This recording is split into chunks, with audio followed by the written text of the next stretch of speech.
Au Mexique, l'escalade de la violence est à la une et au cœur de l'œuvre de certains artistes locaux comme Omar Graham.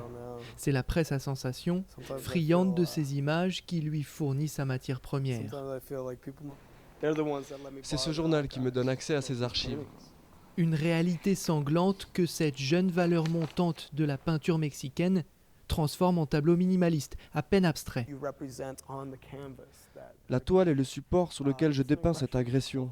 C'est toute notre culture qui est agressée. La mort te guette partout, la violence aussi.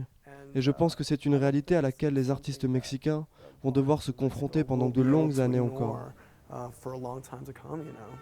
Omar se défend de vouloir choquer.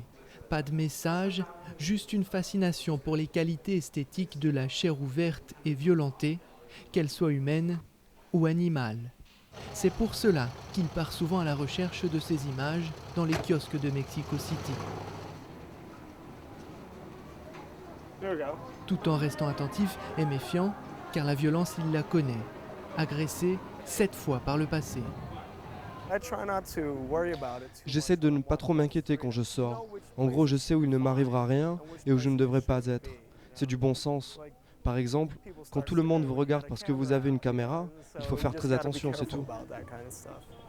Être artiste dans le Mexique d'aujourd'hui, entre la guerre des cartels et la présence policière renforcée en état d'alerte maximale, c'est le sort de ce jeune peintre en quête de ce qu'il appelle l'explosion des couleurs. C'est la forme que je recherche et les couleurs aussi, comme ce rouge. On peut rendre ça avec du crayon, de la gouache et des couleurs pastel. Le noir et le rouge vont toujours très bien ensemble. Mais j'aime que ce soit encore plus gore pour que ça corresponde vraiment à la texture même de la peinture.